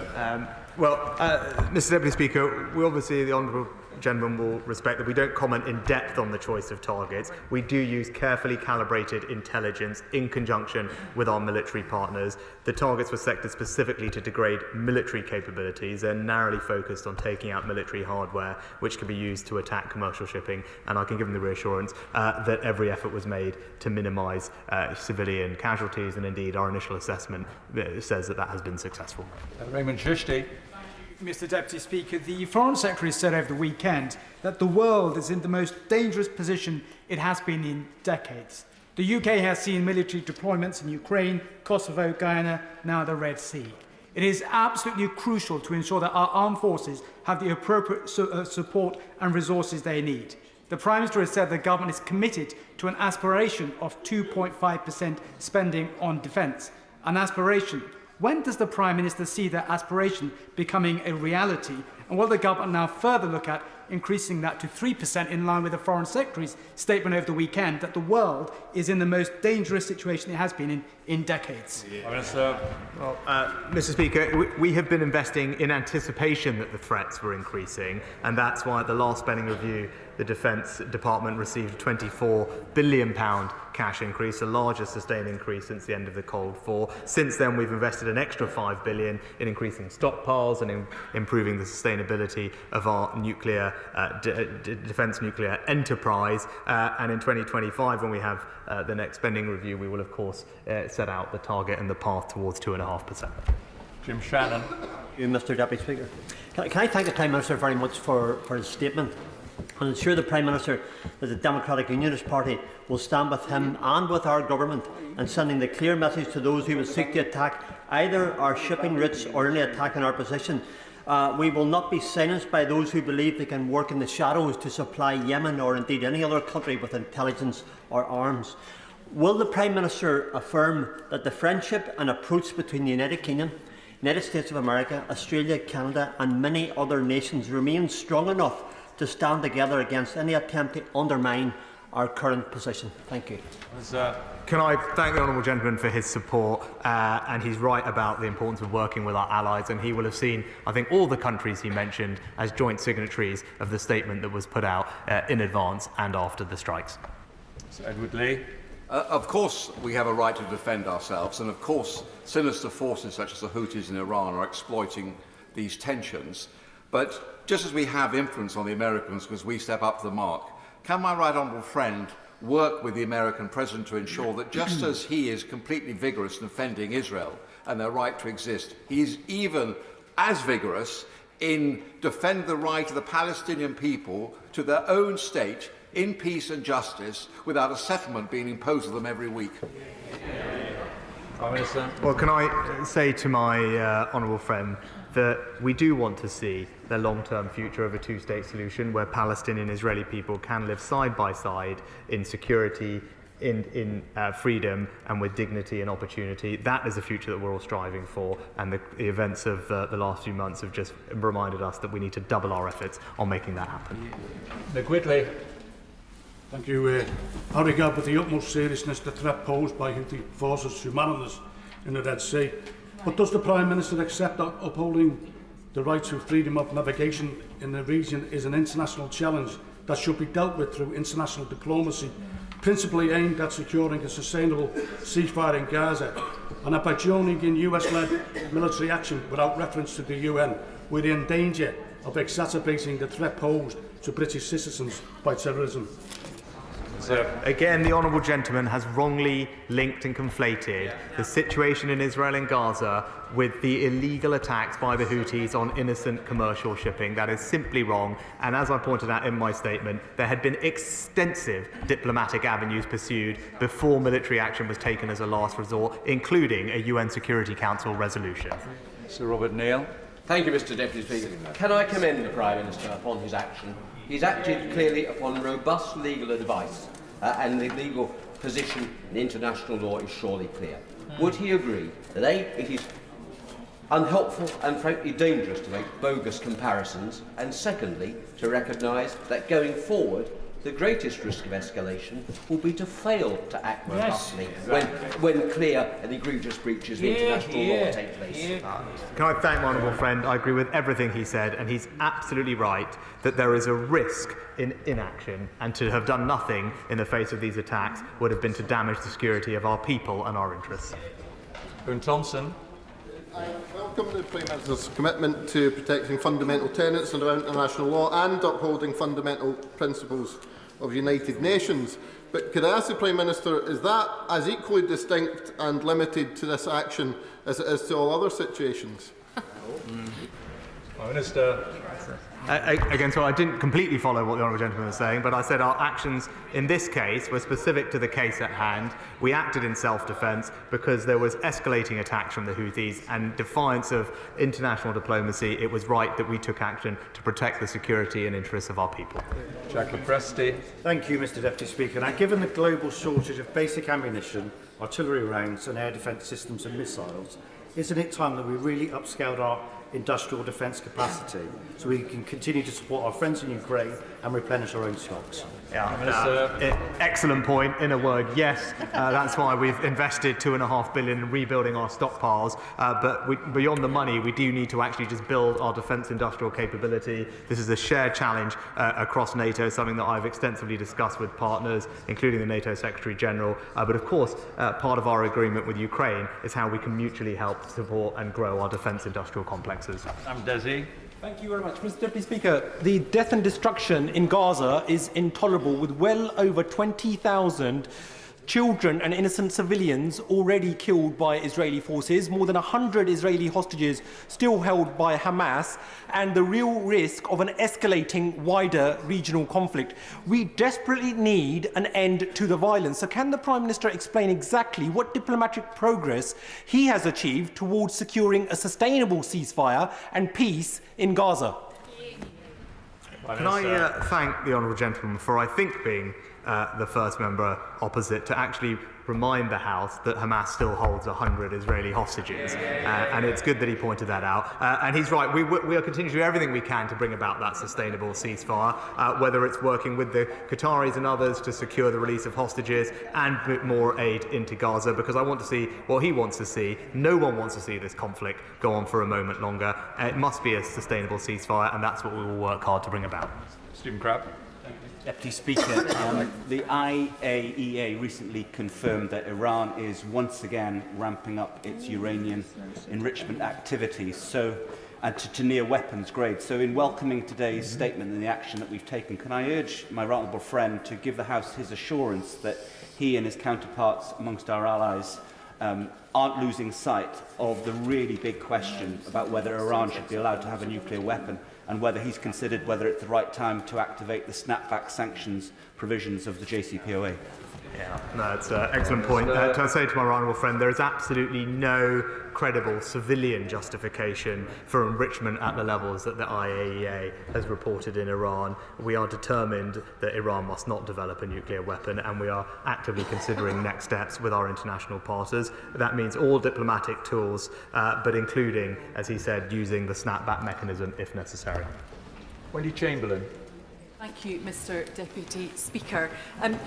We all stand behind Ukraine in the face of Russian aggression, but does the Prime Minister accept that if we believe that the UK's security is important in relation to Ukraine, that we do accept that we are giving relatively less than other countries such as Germany? Can and should we be doing more? So we should be proud of our record. We've been one of the largest contributors to the effort in Ukraine. But it's also important to recognise that we have consistently been the first country to act, and that has galvanised others. And that is an important role that Ukrainians especially recognise. I went through the capabilities that was true for, but again, crucially, we were the first country out of the 30 that promised to sign a security commitment. And as others follow, that will enhance and improve Ukraine's deterrent against Russia, and again it's something that we should be proud of. Matt Hancock. Thank you very much, Mr Deputy Speaker. Can I welcome the Prime Minister here opening himself up to democratic scrutiny, but can I also welcome the fact that he took the decision to act and took that heavy duty and responsibility before coming to this House, and it is folly to ask for a vote in advance of action, and it is in our national security that the Prime Minister can act, and that precedent goes a long way back, well before 2015 and 2018, the precedents he cites, but is the constitutional basis on which we defend ourselves as a country. Prime Minister. Can I thank my honourable friend for his support and his comments? And he's right, this is not a decision that I took lightly, and he was right to point out that publicising an action like this in advance could undermine the effectiveness of it and risk the lives. Look, of course it's Parliament's responsibility to hold me to account for such decisions, but it is my responsibility as Prime Minister to make those decisions. Harry Sherman. Mr Deputy Speaker, the Prime Minister may not be aware that, or perhaps he is aware that I am not the greatest expert on international relations, but I am a person that was born on August the 17th, 1940, when the German bombers were falling all over and I was sheltering in a shelter. And can I tell him that although I've been a Labour friend of Israel ever since I went to the London School of Economics, I don't trust Netanyahu's government, although I do support the limited action that he has announced. But could I say, as someone who was born in the Blitz, that I care very deeply about actions that might lead to an even greater conflagration in the Middle East. That is the danger. It seems to me is exactly what Putin and Iran wants. And please, let's be careful in these steps, although I do support the limited action. Can I thank the honourable gentleman for his comments and reassure him that the action we took, I believe, was necessary, but it was limited and proportionate and in keeping with international law, and that's the approach that we will always take in such matters. Jason McCartney. Thank you, Mr Deputy Speaker. I was proud to celebrate Christmas and New Year with Huddersfield and Colne Valley's vibrant Ukrainian community once again this year, just as I have done for many years. And they told me firsthand how proud and appreciative they are of the UK's steadfast support for Ukraine. Will the Prime Minister continue to make the case not only to the British people, but to our NATO allies and international allies, why we must make sure, alongside Ukraine, that Putin's evil aggression doesn't succeed, and just remind people of what the dire consequences would be if he ever did? My honourable friend is absolutely right. If Putin was to succeed, it would not just embolden him, but it will embolden our adversaries around the world. And that's why it's important that we continue to invest in Ukraine. And as I say to all our allies, an investment in Ukraine's security is ultimately an investment in our security. And that's why we must stand with them for as long as it takes. Martin Doherty-Hughes. Thank you, Mr Deputy Speaker. The Government of Japan clearly brought the resolution to the UN last week for specific reasons, and it's a very detailed resolution which was voted on. And one part of it, which they think is extremely important, of course, is part which, quote, is to deal with the root causes of the conflict in relation to Yemen. So maybe can I give the Prime Minister the opportunity to reflect again on the question posed by my honourable friend, the member for Aberdeen South. What is the government's plan now to play a part in the ending of that conflict? What comes next? Well, Mr Deputy Speaker, as I said previously, we are supportive of the Saudi-Houthi negotiations, of the deal that was announced in December by the UN Special Envoy. We've been in dialogue specifically with the Saudis on this issue, and we continue to want to see a lasting peace in Yemen brought through an inclusive political settlement. Maggie True. Deputy Speaker, and I commend my honourable friend on his decisive action. The threat posed by Houthi rebels to global trade demonstrates the importance of maintaining a well-resourced armed forces on land, sea and air. Given the current challenges in the recruitment and retention of service personnel, will my reputable friend consider further support for cadet units, such as those excellent ones in my constituency in Ilkeston and Long Eaton, to ensure that we have a trained supply of recruits who are ready and willing to serve? Can I say, that's an excellent idea, and can I pay tribute to all her local cadets for the incredible job they do, and I'm sure the whole House will have experience in their own constituencies of that, and I can say we're introducing a number of ways to improve recruitment in the armed forces and look at more innovative ways to attract people into it, and I know the Defence Secretary will have heard what she said with interest. Nadine Whittam. Mr Deputy Speaker, military action in places such as Afghanistan, Iraq and Libya, in which the UK has played a part, has frequently resulted in unintended consequences, triggering further cycles of conflict in and around these countries. Will the Prime Minister accept that the US and the UK bombing Yemen risks escalating tensions at a time when violence is spreading in the Middle East? And will he commit to allowing Parliament to vote on any further action? Well, Mr Deputy Speaker, I think the Honourable Lady's characterisation of what we did wasn't right. It was not bombing Yemen, it was taking targeted, limited action against Houthi military sites that were launching attacks on civilian shipping. And it's also worth, as honourable members have said, pointing out the risks of inaction, which he failed to mention, because doing nothing would send a dangerous message that British vessels, British interests and British lives are fair game, and that would be unacceptable. Helen Cairns. I pay tribute to my right honourable friend for the action he has taken and for the leadership that he has shown. Can he tell the House what discussions he has had with key influencers and key allies in the region, such as Qatar, Egypt and others who've played a prominent part in seeking to de-escalate tensions in the area? I can reassure my honourable friend that both I, the Defence Secretary and the Foreign Secretary, are having those conversations. I spoke to President Sisi recently, and indeed all other leaders in the Middle East towards the end of last year, and the Foreign Secretary is engaged as we speak, together with his colleagues, in extensive dialogue to make sure our allies and partners understand what we did and why, and that we remain committed to seeing a peaceful future for everyone living in the Middle East. Deirdre Brock. Deputy Speaker, inspectors of the International Atomic Energy Agency have been denied access to a Russian-occupied Ukrainian nuclear power station for 2 weeks and haven't yet received 2024 maintenance plans for the facility. Could you tell me what assessment the UK government has made of that situation? Well, I think it just highlights Russia's continuing activity that is malignant and serves to cause everyone alarm, particularly when it comes to the security of nuclear power. The IAEA must have free access to all its sites that it needs to, and there's been a long-standing concern that they haven't been able to have that. We continue to call out Russian behaviour at the UN and elsewhere, and that's what we will do to make sure that they're accountable.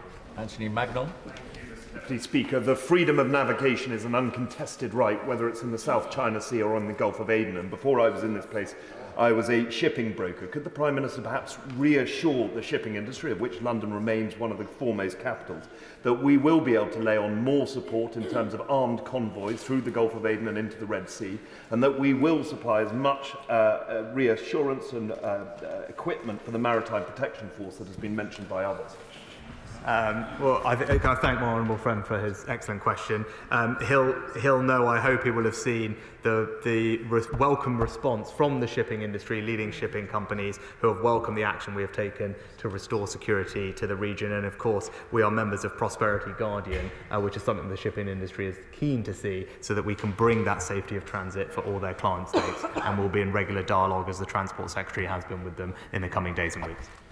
Ali. Thank you, Mr Deputy Speaker. Since the outbreak of war in Gaza between Israel and Hamas, as well as the crisis in shipping security, which has now led to the UK military response to protect British interests, fighting between Hezbollah and Israel is intensifying, risking a wide escalation engulfing Lebanon, Iraq, Syria and other countries. Can the Prime Minister be more specific and tell the House exactly what he's doing, working with the US and regional partners to bring an end to the war in Gaza and stop a full-blown regional conflict that we are all very concerned about? Mr. Deputy Speaker, what we are doing is calling on Hamas and using our influence with their partners in the region to release hostages and making sure that we get as much aid into Gaza in the interim, because we know that there's a need for it. We're concerned by the impact it's having, and again, the UK is playing a leading role in alleviating that suffering. Neil Hudson. Thank you, Mr. Deputy Speaker. I thank the Prime Minister for his clear statement on this necessary military action in Yemen.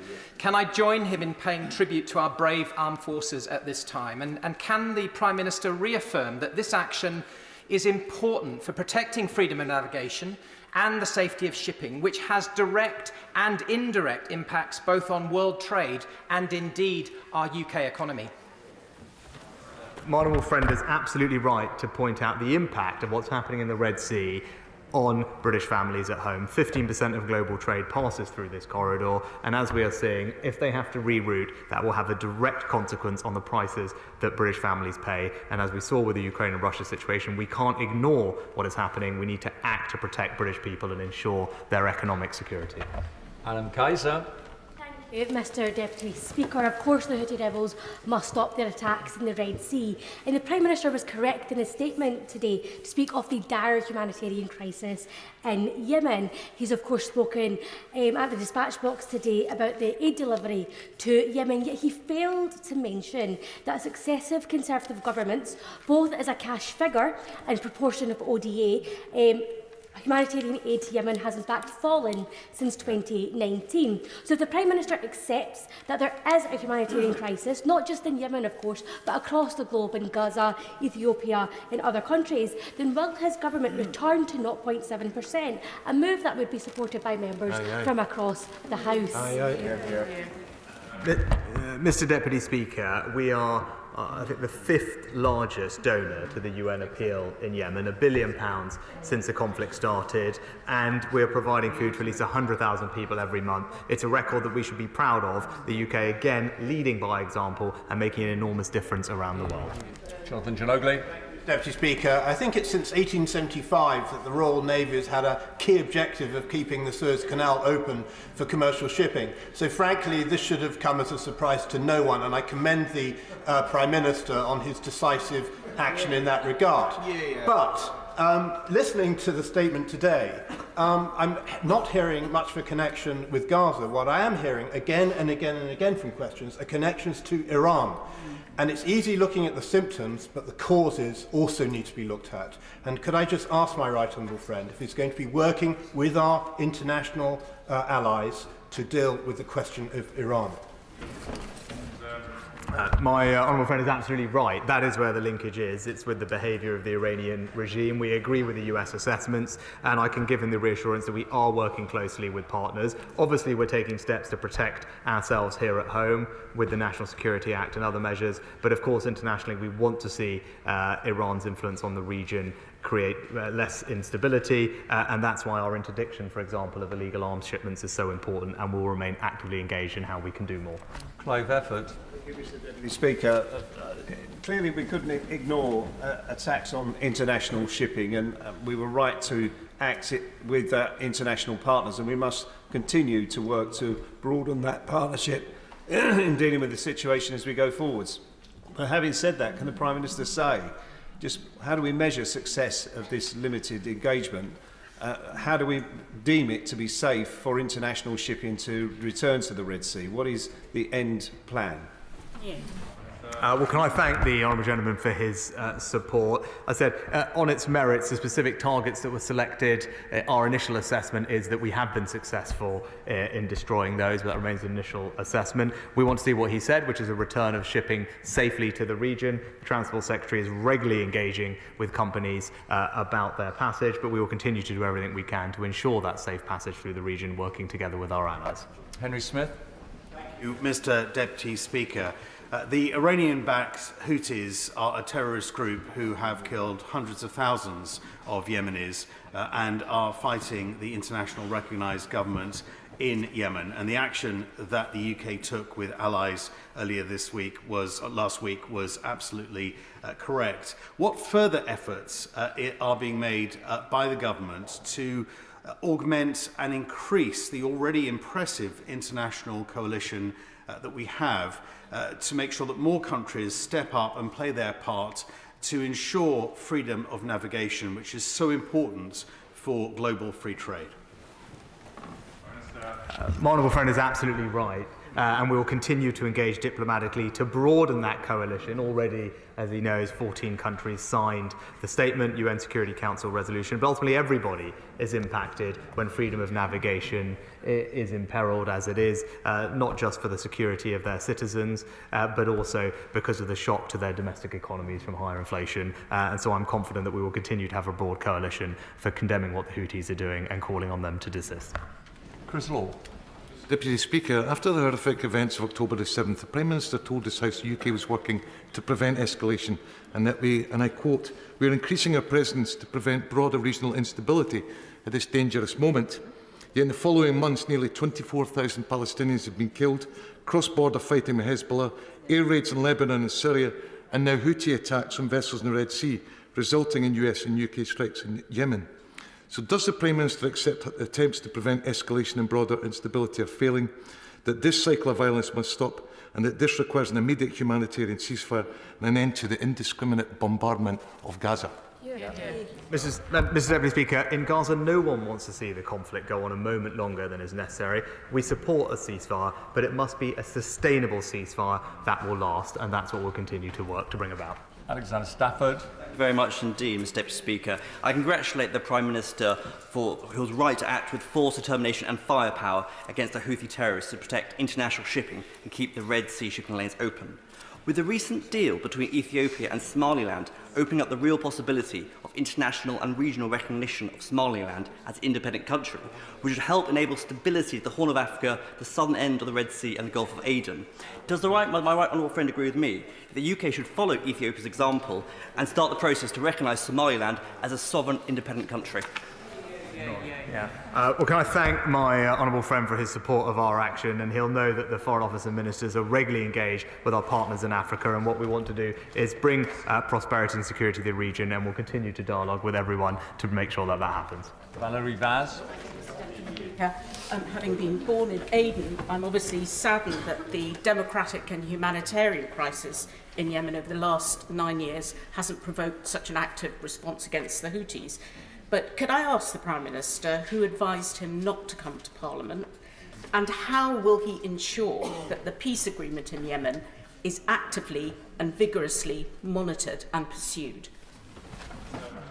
Well, Mr. Deputy Speaker, as I said, we support the Saudi-Houthi negotiations and the deal that was announced in December by the UN Special Envoy on Yemen. It would urge the Houthis to stop jeopardising the best chance of peace in Yemen in years and engage constructively with that so we can expand the benefits that the truce has brought to the Yemeni people. Of course, we need to see progress from them on that, and once that is done, then hopefully all of us can look forward to a brighter future for the Yemeni people. David Jones. Mr. Deputy Speaker, there are credible reports that the Houthis who launched missiles at HMS Diamond and the ships of our American allies were trained in their use in Iran by the Islamic Revolutionary Guard Corps. The IRGC is therefore a direct threat to our servicemen and women, just as it has for many years been a threat to British citizens on the streets of the United Kingdom. I've heard what my right honourable friend has said about the sanctions that have been applied to the IRGC, but could I urge him that now is the time to proscribe the IRGC as a terrorist organisation, because that is what it is. Well, Mr. Deputy Speaker, as I said, I agree with my honourable friend about the destabilising influence of the Iranian regime. We will continue to work constructively with our allies to ensure that we can protect not just our citizens at home, but reduce and degrade Iran's ability to destabilise the region further.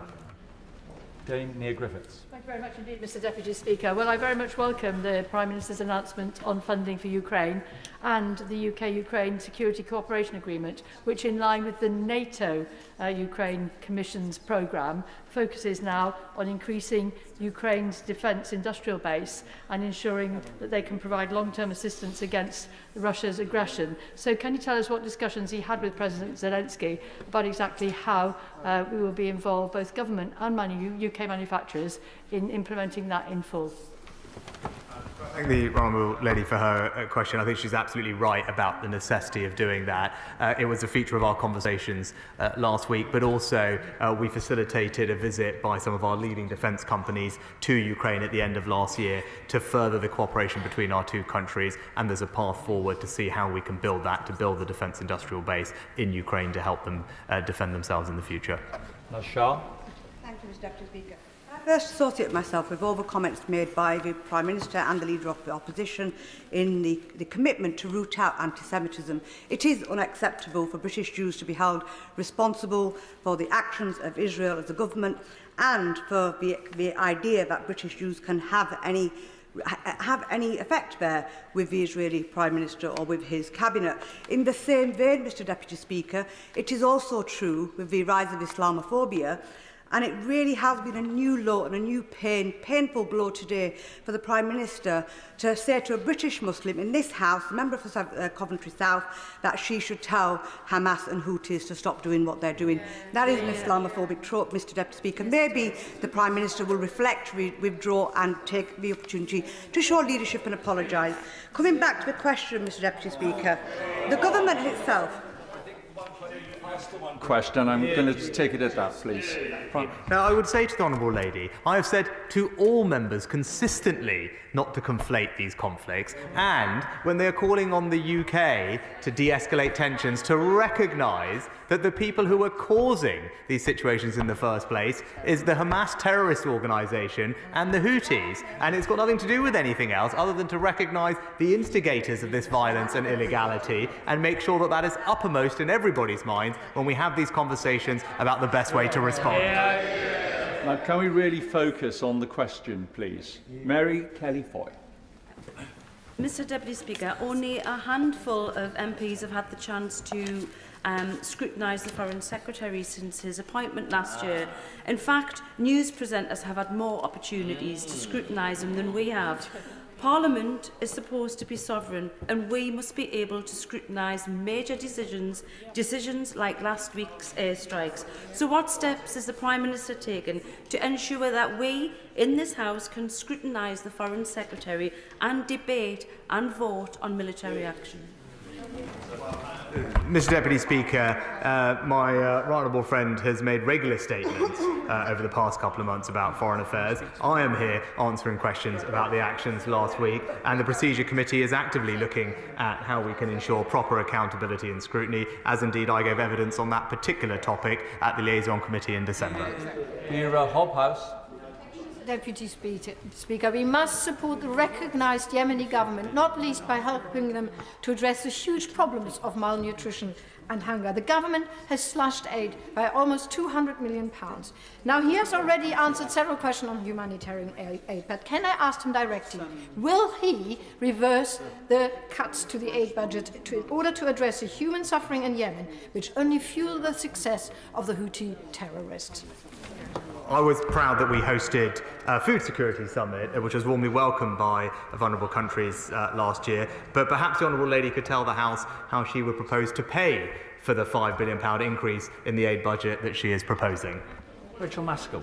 Thank you, Mr Deputy Speaker. While the Prime Minister has clarified that the strikes in Yemen are disassociated with Gaza, the Iranian arc has drawn a different conclusion, not least as the strikes took place on the same day as the ICJ case brought by South Africa.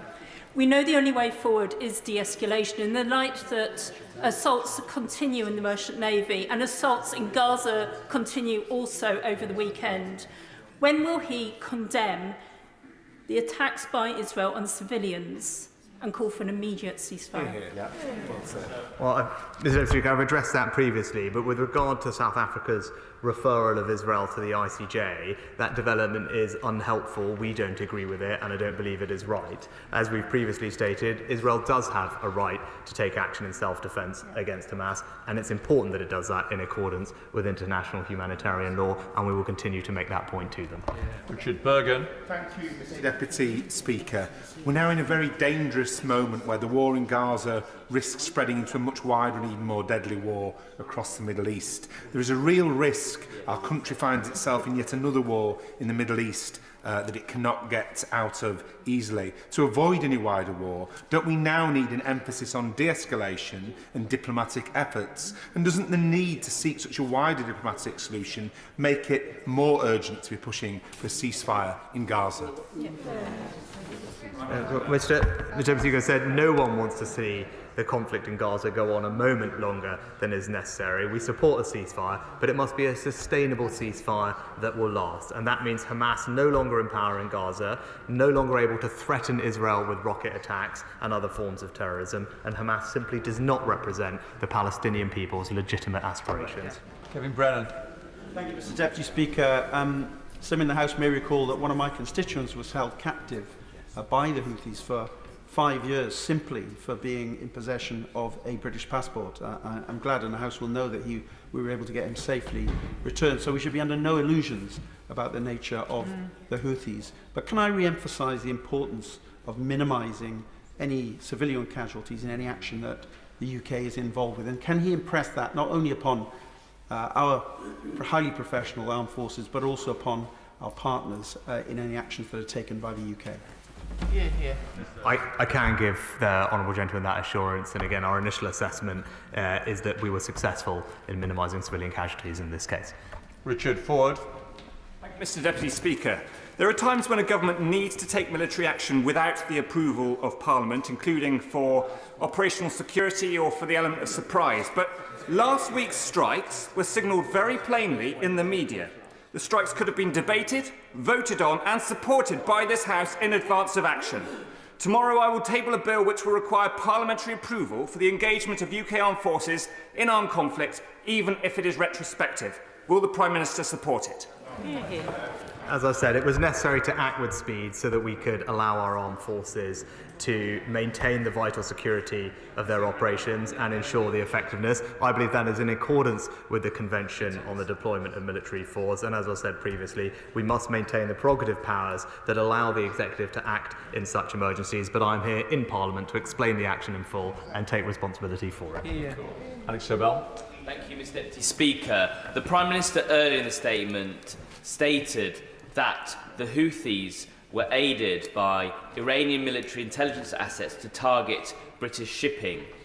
Now, does that mean the UK government considers Iranian military intelligence assets to be legitimate targets for future military strikes? Saying what I said was that we agree with the US assessment that Iran has supported Houthi attacks and providing intelligence in a general sense to enable Houthi targeting of vessels. I've talked already about the destabilising influence of Iran in the region and indeed the threat it poses to the UK, which is why we have taken significant and decisive action to protect ourselves against it and will continue to work with our allies to restrain their malign influence. Debbie Abrahams. Thank you, Mr. Deputy Speaker. As much as the Houthis might wish to conflate their piracy with support for the Palestinian people, their indiscriminate attacks on shipping from across the world indicates otherwise. But whilst I agree that under international law there was justification for this military intervention, what was his assessment of the risk that this action could ignite conflict across the Middle East, and on the appearance of double standards on when the UK or its allies chooses to observe international law? Well, Mr. Deputy Speaker, we always will strive and make sure that we comply with international law as we did in this case, but we should also recognise the risks of inaction, because doing nothing would very clearly weaken international security and the rule of law, damage freedom of navigation and the global economy, but crucially send a very dangerous message that British vessels, British lives and British interests are fair game, and that is not something that we could allow to stand. McLaughlin. Mr. Deputy Speaker, in his statement, the Prime Minister told us one of his motives was the ordinary people of Yemen. He said the Houthis' attacks risk worsening the dire situation, the humanitarian situation in Yemen itself, before patting himself on the back about the number of people that the UK helps to feed in Yemen. And he's not wrong about the Houthis. However, surely the biggest threat to Yemen, the people of Yemen, is the cuts that have been made to the international aid budget. 2 years ago, they cut it from £221 million a year to £81 million, an eye-watering cut. So will he restore that aid? And if not, does he understand why those of us in the SNP remain unconvinced of his motives? Mr. Deputy Speaker, as I said, we are proudly one of the largest contributors of aid to Yemen, and indeed it is the Houthis, by disrupting shipping, that are disrupting the very supplies of food that is necessary to feed their people. And when it comes to increasing the aid budget, I took the decision I did because I believed it was in our country's best interest, given the financial situation of the country post-COVID. But we now know that Scotland is the highest tax part of the United Kingdom economy, so perhaps the Honourable Lady can explain to the British people what taxes she would increase to pay for an increase in the aid budget. Speaker, the Prime Minister is right when he says as a consequence of inaction, just as there is of action. And clearly the Houthis gave no alternative but to the response that has come from the UK and our allies. But he also said, I thought incredibly, that their attacks on shipping were completely unrelated to the appalling civil war in Yemen, for which they are entirely responsible and which has claimed almost 380,000 lives.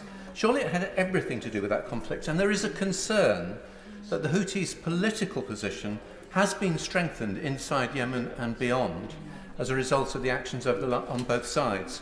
So what assessment has he made of the impact of the action on the peace process, and could he spell out what more, not what we have done, what we've been involved in, but what more we will do to achieve a political solution and a political settlement in Yemen?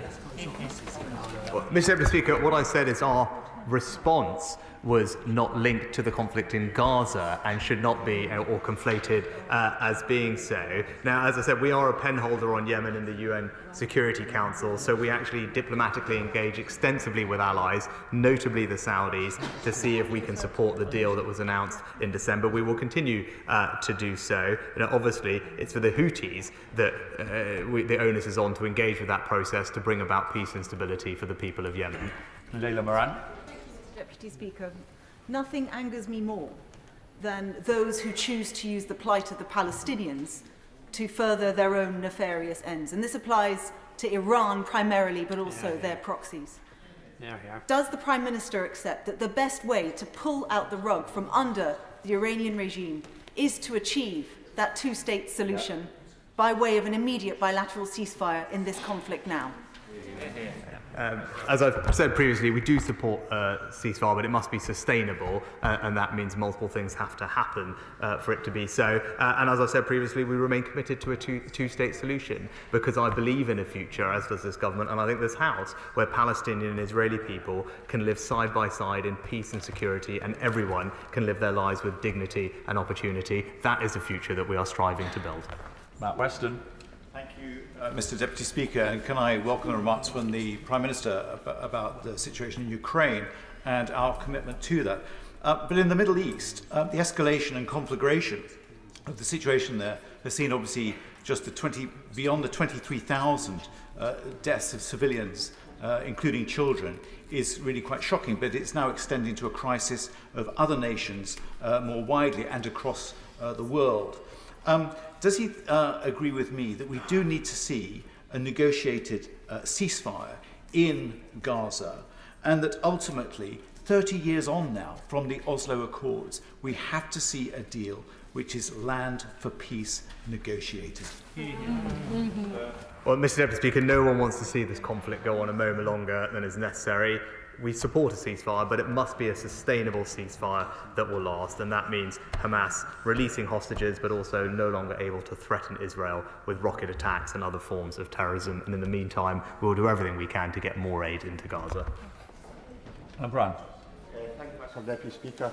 It's obvious that the longer the conflict in Gaza goes on, the greater number of innocent civilian casualties will be, and the greater the risk of wider escalation in that region. Isn't it the case, if the UK is to be seen as an honest broker, as well as rightly condemning Hamas, The Prime Minister needs to call out Israel for clear breaches of humanitarian law, call for an immediate ceasefire, and also, instead of actors like China, who are now calling for an international conference to set a timetable for a two-state solution, wouldn't it be much better if the UK was actually doing something constructive to get that two-state solution in place? Good question. We continue to call for international humanitarian law to be respected and for civilians to be protected. Too many civilians have been killed, and as has been clear, Israel should do more to ensure that its campaign is targeted on Hamas leaders and their operatives. Winter. Deputy Speaker, Freya Al-Muslim, a research fellow at Chatham House, has argued the attacks on Yemen will have the opposite effect, instigating a widened Houthi campaign, including attacks on US and UK installations across the Arabian Peninsula. So can I ask the Prime Minister, if the Houthi operations continue, as they have done the last couple of days, and UK and US military responses persist, what is the end game? And how much death and destruction is this country risking if we do not prioritise the cessation of military action in Yemen and the Red Sea, but also, crucially, in Gaza, the West Bank and Israel? Mr. Deputy Speaker, the Honourable Lady talks about the cessation of military action in the Red Sea. It is the Houthis that are conducting illegal strikes on civilian shipping, and to do nothing in the face of that, I think, would be to weaken our security and leave British interests and lives at risk. Alan Dorrance. Thank you, Mr. Deputy Speaker, and good afternoon.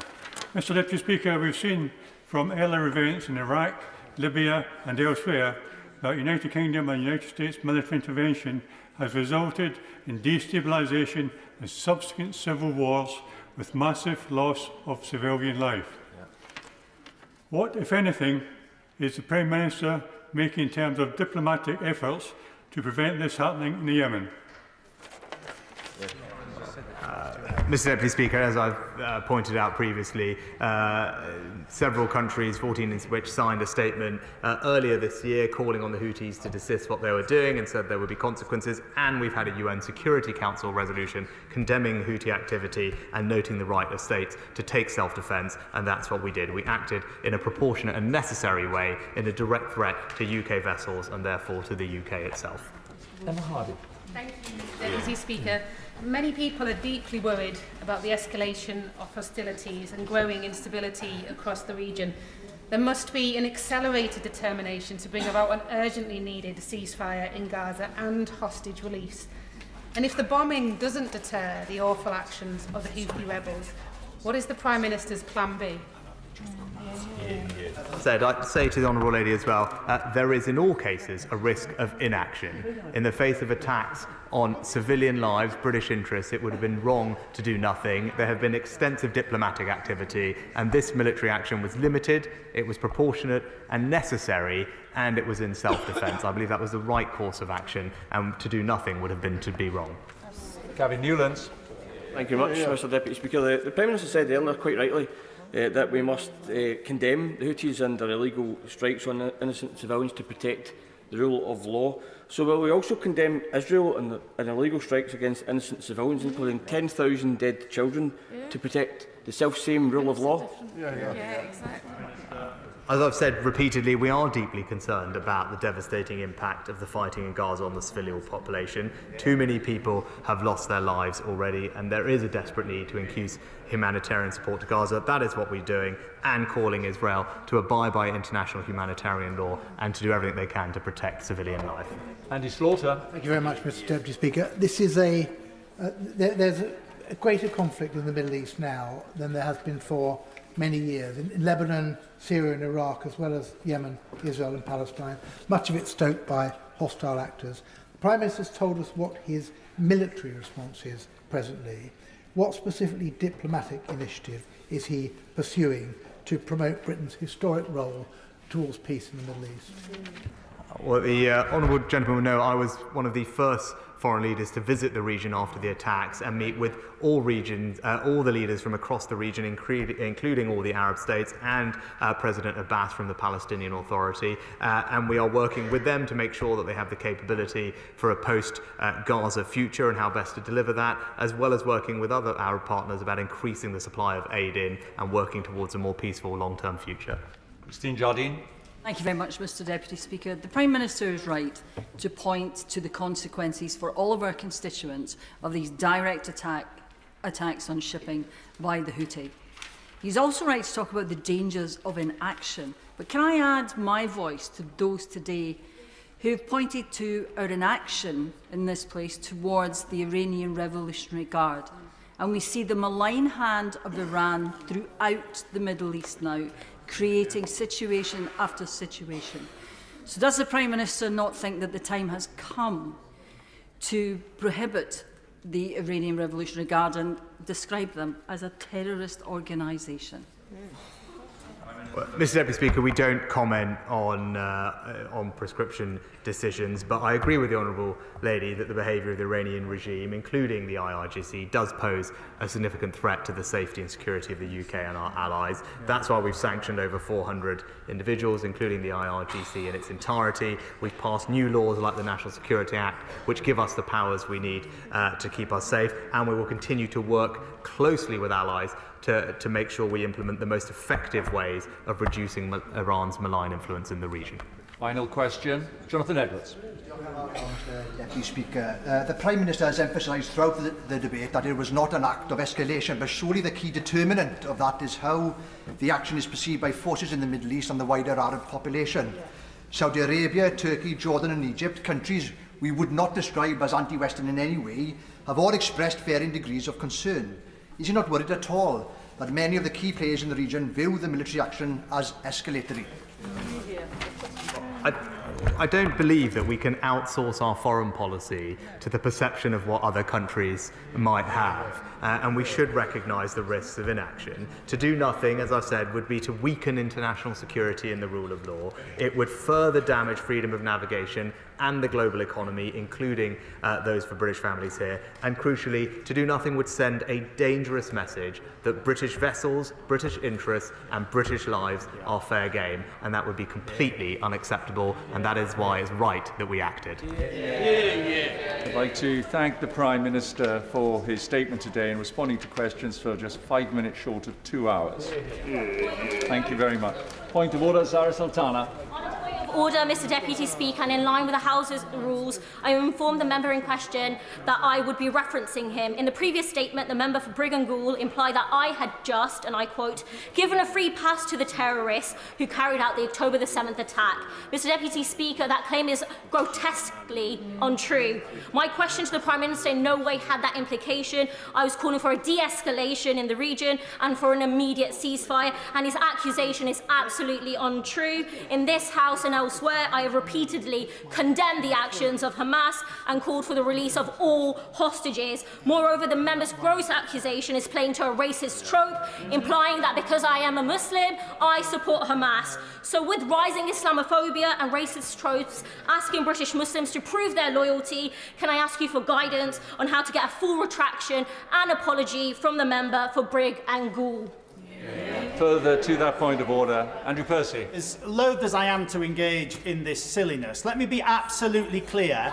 Let me be absolutely clear to the Honourable Lady. Not only did I not reference her, I have on numerous, if she would let me, if she'd listen to the response, on numerous occasions I have said too many people have failed to call out what I think is unacceptable behaviour. I've said that before. I'm not going to stop saying that I think people have given a free pass on occasions to behaviour and have not dealt with this with a fair hand. That is an open point of debate. I have called people out on my own side for that. If she could sit here and listen to me, it has absolutely nothing to do with the thing. But I don't want to engage in this silliness. So I will say to the Honourable Lady, I have absolutely no intention of inferring at all that she is in any... Let me respond, that she is in any way in support of any of that. I'm sure she isn't. I never said that. I would never say that. But I'm also, Mr Deputy Speaker, not going to not say what I think on issues in this House and call out what I think is on this issue. Too many people in this place giving a free pass to one side whilst not acknowledging the horrors that the other side suffered. Thank you. I'm going to allow that on both sides to stand on the record. Leila Moran, point of order.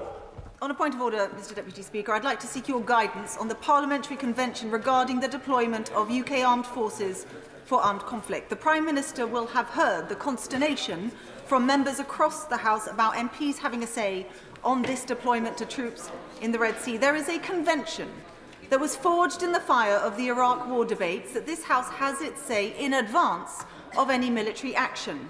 This was confirmed on the floor of this House on the 10th of March 2011 under the then Prime Minister, now Foreign Secretary Lord Cameron, when the Leader of the House said, and I quote, "We propose to observe that convention except where there is an emergency and such action would not be appropriate."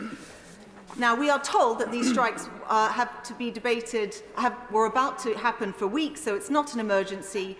And the Prime Minister mentioned a process in 2015, I presume, to do with Iraq. But in that justification on the floor of this House again, the Minister said that it was not military action. In fact, it is only the 2018 lack of vote and debate that is the aberration since 2002.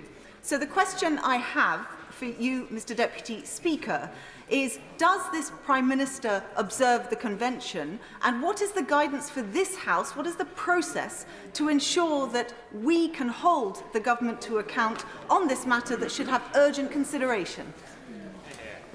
I'm grateful to the honourable member for her point of order and giving me advance notice of it. Since 2011, the government has recognised the convention that before troops are committed, this House should have an opportunity to debate the matter.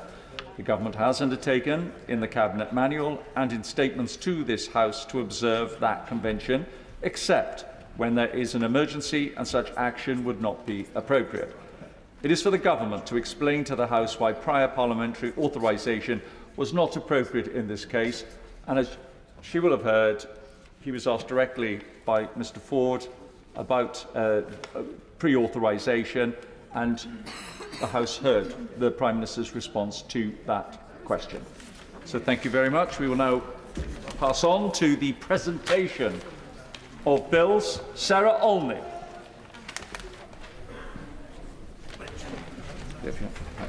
And the bill. Airports Prohibition of Night Flight Bill. Second reading what day? 21st of June. The 21st of June. Thank you very much. We now come to motion number 1 relating to the Speaker's absence, and I call the Leader of the House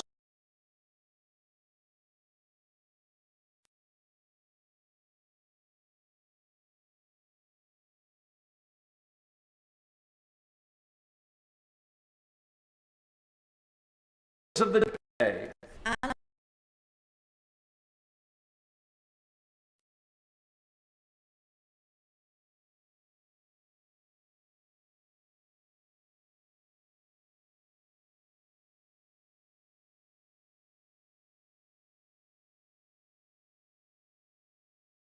Donald to allow the committee to do provision for the whole of the United Kingdom. It is subject to selection by the Chair, and the Speaker has decided to select the motion. Is it you, Sammy Wilson? Right. I will call Sammy Wilson to move the instruction motion. Thank you, Mr. Deputy Speaker. And first of all, can I thank the Speaker for selecting this instruction, and secondly to the Clerk for the help and advice which has been given. The reason for bringing forward this instruction is that this bill, as is clear on the face of the bill, applies only to the export of from Great Britain. It does not include Northern Ireland. And of course, in doing so, an important piece of animal welfare legislation will not be applying to the whole of the United Kingdom, but in fact a significant part of the United Kingdom, because a significant number of animal exports come from Northern Ireland, will be excluded. And this exclusion actually is a very important exclusion, because the most likely source of exports of animals which will suffer as a result of long journeys is Northern Ireland.